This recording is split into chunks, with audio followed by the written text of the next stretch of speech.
আসসালামু আলাইকুম। আমন্ত্রণ জানাচ্ছি আইজি ক্রিয়েশন নিউজ আপডেটে। সঙ্গে আছি আমি ইমতিয়াজ আহমেদ। শুরুতেই সংবাদ শিরোনাম।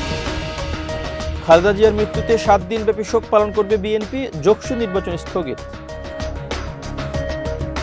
বিএনপি ছেড়ে জামাত জোটে যাওয়ার কারণ জানালেন কর্নেল অলি। ওসমান হাদির হত্যাকারীদের গ্রেপ্তারের গুঞ্জন অস্বীকার করল পশ্চিমবঙ্গ পুলিশ। গাজা থেকে আটক 10 ফিলিস্তিনিকে মুক্তি দিল ইসরায়েল। নিজ বাসভবনে হামলার খবর পুতিনই ফোনে জানিয়েছেন বললেন ট্রাম্প। এবার বিস্তারিত। বিএনপি চেয়ারপারসন ও দেশের প্রথম নারী প্রধানমন্ত্রী বেগম খালেদা জিয়ার মৃত্যুতে 7 দিনব্যাপী শোক পালনের ঘোষণা দিয়েছে বিএনপি। মঙ্গলবার সকাল 9টার দিকে রাজধানীর এভার কেয়ার হাসপাতালে আয়োজিত এক সংবাদ সম্মেলনে এ ঘোষণা দেন বিএনপির সিনিয়র যুগ্ম মহাসচিব অ্যাডভোকেট রুহুল কবির রিজভী। তিনি বলেন, আগামী 7 দিনব্যাপী দলের নেতাকর্মীরা কালো ব্যাজ ধারণ করবেন এবং প্রত্যেকটা অফিসে কোরআন খতম ও দোয়ার মাহফিল করা হবে। শেষ সময়ে তারেক রহমান সহ খালেদা জিয়ার পাশে ছিলেন রুহুল কবির রিজভী বলেন, এছাড়া নয়াপল্টন এবং গুলশান কার্যালয়ে শোক বই খোলা হবে। পরবর্তীতে দাফন কাফনের সময়সূচি জানানো হবে। এর আগে আজ ভোর 6টায় রাজধানীর এভার কেয়ার হাসপাতালে চিকিৎসাধীন অবস্থায় মারা যান বেগম খালেদা জিয়া। ইন্না লিল্লাহি ওয়া ইন্না ইলাইহি রাজিউন। মৃত্যুকালে তার বয়স হয়েছিল 80 বছর। অন্যদিকে জগন্নাথ বিশ্ববিদ্যালয়ের ইতিহাসে প্রথমবারের মতো আয়োজিত কেন্দ্রীয় শিক্ষার্থী সংসদ ও হল সংসদ নির্বাচন স্থগিত করা হয়েছে। মঙ্গলবার 30 ডিসেম্বর বিশ্ববিদ্যালয়ের উপাচার্য অধ্যাপক doctor Mohammad Rezaul Karim syndicate meeting শেষে এ তথ্য জানান। এর আগে সকাল 8টা 30 মিনিটে ভোট গ্রহণ শুরুর নির্দেশনা থাকলেও বিএনপি চেয়ারপারসন বেগম খালেদা জিয়ার মৃত্যুর খবরে বিশ্ববিদ্যালয়ের জরুরি সিন্ডিকেট সভা আহ্বান করা হয়। এ সময় সিন্ডিকেটের সিদ্ধান্ত সাপেক্ষে নির্বাচন স্থগিতের কথা জানায় প্রশাসন। বিএনপির জোটসঙ্গী এলডিপির সভাপতি বীর মুক্তিযোদ্ধা কর্নেল অবসরপ্রাপ্ত অলি আহমদ জামাতের নেতৃত্বাধীন জোটে যোগ দিয়ে নির্বাচন করতে যাচ্ছেন।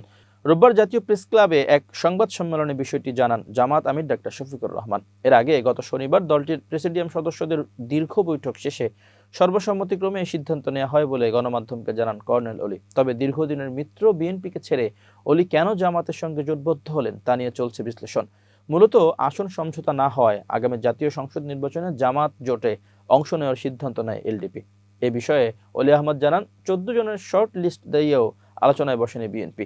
এলডিপি জানিয়েছে, জোটগত সমঝোতার লক্ষ্যে বিএনপিকে 14 জনের একটি শর্ট লিস্ট দেওয়া হয়েছিল। তবে ওই তালিকা থেকে কাউকে দিতেই হবে এমন কোনো বাধ্যবাধকতা ছিল না। কর্নেল অলি গণমাধ্যমকে বলেন, আমরা বলেছিলাম 14 জনের মধ্যে থেকে যাদের উপযুক্ত মনে হবে অন্তত 8-10 জনকে বিবেচনায় নিলেই আমার দল টিকে থাকবে।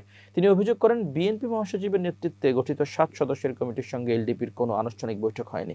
এলডিপির নেতারা 2 ঘন্টা বিএনপি কার্যালয়ে অপেক্ষা করলেও আলোচনা হয়নি। কেবল আনুষ্ঠানিকভাবে এককভাবে কয়েকজনের সঙ্গে কথা বলা হয়েছে।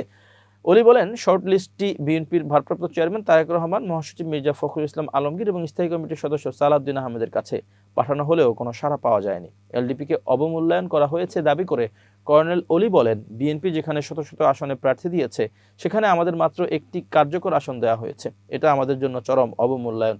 তিনি আরও বলেন, আমাদের দল চাঁদাবাজি করে না। দলের নেতারাই নিজেদের পকেটের টাকা খরচ করে এত বছর দল চালিয়ে এসেছে। অথচ শেষ পর্যন্ত দেখা গেল ছাগল আর গরুর দাম একই।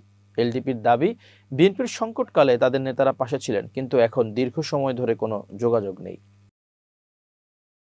ইনকিলাব মঞ্চের মুখপাত্র শহীদ শরীফ ওসমান বিন হাদির হত্যাকারীদের সাহায্য করার অভিযোগে পশ্চিমবঙ্গ পুলিশের স্পেশাল টাস্ক ফোর্স 5 জনকে গ্রেপ্তার করেছে বলে সামাজিক মাধ্যমে যে খবর ছড়িয়ে পড়েছে তা সম্পূর্ণ ভিত্তিহীন বলে জানিয়েছে পশ্চিমবঙ্গ পুলিশ। সোমবার নিজেদের এক্স হ্যান্ডেলের পোস্টটিতে পশ্চিমবঙ্গ পুলিশ অবশ্য ওসমান হাদি বা বাংলাদেশের নাম উল্লেখ করেনি। সোমবার পশ্চিমবঙ্গ পুলিশ তাদের সরকারি এক্স হ্যান্ডেলে লিখেছে যে সামাজিক মাধ্যমে এরকম কিছু পোস্ট তাদের নজরে এসেছে যেখানে দাবি করা হয়েছে পশ্চিমবঙ্গ পুলিশের স্পেশাল টাস্ক ফোর্স প্রতিবেশী দেশের কয়েকজন নাগরিককে আটক করা হয়েছে সে দেশের সাম্প্রতিক একটি ঘটনার প্রেক্ষিতে। এই সংবাদ সম্পূর্ণ ভিত্তিহীন, লিখেছে পশ্চিমবঙ্গ পুলিশ। ফেসবুকের কিছু পোস্টে সোমবার দাবি করা হয় যে ওসমান হাদির খুনিদের সাহায্য করার অভিযোগে পশ্চিমবঙ্গ পুলিশের স্পেশাল টাস্ক ফোর্স বা এসটিএফ 5 জন বাংলাদেশি নাগরিককে গ্রেপ্তার করেছে। এদিকে রোববার ঢাকা মেট্রোপলিটন পুলিশ সংবাদ সম্মেলন করে দাবি করেছিল যে ওসমান হাদির খুনিরা সীমান্ত পেরিয়ে ভারতে পালিয়েছে এবং তাদের সহায়তা করার জন্য মেঘালয় পুলিশ 2 জনকে গ্রেপ্তার করেছে।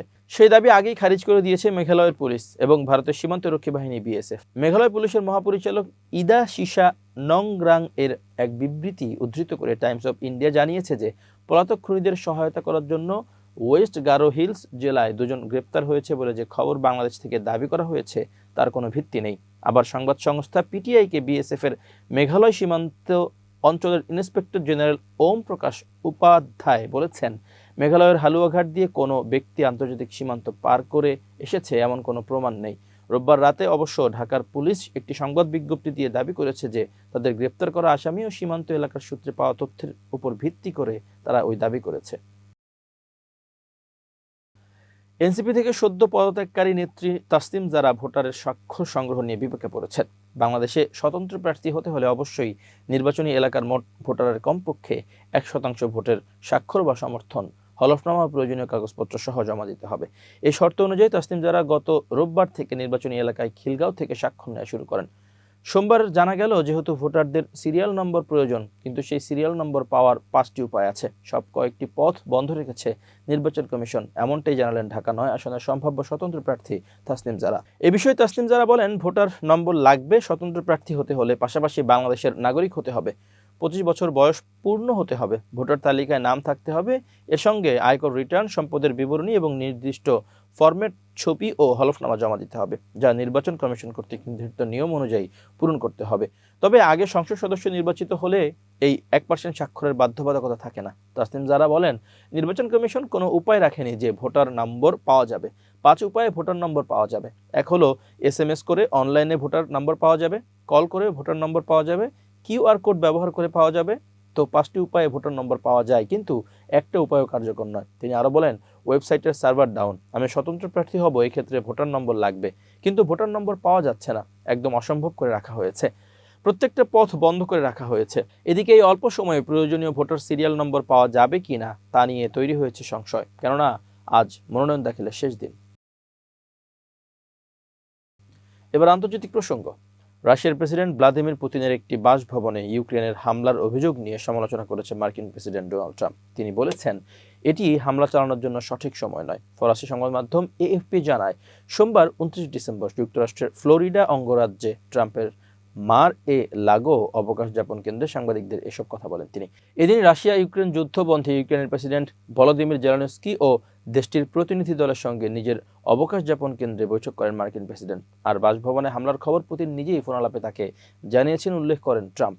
বৈঠকের আগে পুতিনের সঙ্গে কথা হয়েছে বলে আগেই জানিয়েছিলেন মার্কিন প্রেসিডেন্ট। পরে সাংবাদিকদের তিনি বলেন, আপনারা জানেন কে আমাকে এই হামলার খবর দিয়েছেন? President Putin. আজ সকালে তিনি আমাকে বলেছেন তার উপর হামলা হয়েছে, এটা ভালো নয়। ইউক্রেন হামলার কথা অস্বীকার করলেও কিয়েভের সমালোচনা করে ট্রাম্প বলেন, এটা খুবই সংবেদনশীল একটা সময়, এটা সঠিক সময় নয়। কেউ আক্রমণাত্মক হলে তার জবাবে আক্রমণাত্মক হওয়া এক কথা, আর তার বাড়িতে হামলা করা আরেক কথা। এসবের কোনোটাই করার এখন সঠিক সময় নয়। পুতিনের বাসভবনে হামলার অভিযোগ করে সোমবারই রুশ পররাষ্ট্রমন্ত্রী সের্গেই লাভরভ বলেন, রাশিয়ার নভগোরোদ অঞ্চলে এই হামলা চালানো হয়েছে, এতে কোনো ক্ষয়ক্ষতি বা হতাহত হয়নি। জবাবে রুশ বাহিনী পাল্টা হামলার প্রস্তুতি নিচ্ছে, তবে এগুলো রাশিয়ার মন গড়া বক্তব্য বলে মন্তব্য করেন ইউক্রেনের প্রেসিডেন্ট ভলোদিমির জেলেনস্কি। ফিলিস্তিনের স্বাধীনতাকামী গোষ্ঠীর সঙ্গে সম্পাদিত যুদ্ধবিরতি ও বন্দি বিনিময় চুক্তির আওতায় গাজা থেকে আটক 10 জন ফিলিস্তিনিকে মুক্তি দিয়েছে ইসরায়েল। রোববার এই তথ্য জানিয়েছে বার্তা সংস্থা আনাদোলো। মুক্তিপ্রাপ্ত ফিলিস্তিনিদের আন্তর্জাতিক রেড ক্রস কমিটি ICRC ডেইর আল বালাহ এলাকার আল আকসা মার্টার্স হাসপাতালে নিয়ে যায়। সেখানে তাদের স্বাস্থ্য পরীক্ষা ও প্রয়োজনীয় চিকিৎসা সেবা দেওয়া হয়। ফিলিস্তিনি ওই ইসরায়েলি মানবাধিকার সংস্থাগুলোর তথ্য অনুযায়ী বর্তমানে ইসরায়েলের কারাগারে 9300 এর বেশি ফিলিস্তিনি বন্দী রয়েছেন, যাদের মধ্যে নারী ও শিশু আছে।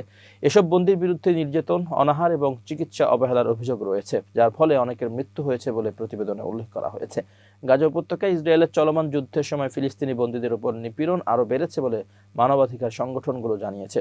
অক্টোবর 2023 থেকে শুরু হওয়া এই হামলা এখন পর্যন্ত 70,900 এর বেশি মানুষ নিহত হয়েছেন, যাদের অধিকাংশই নারী ও শিশু। এছাড়া প্রায় 1,71,200 জন আহত হয়েছেন এবং গাজার বিস্তীর্ণ অঞ্চল ধ্বংসস্তূপে পরিণত হয়েছে।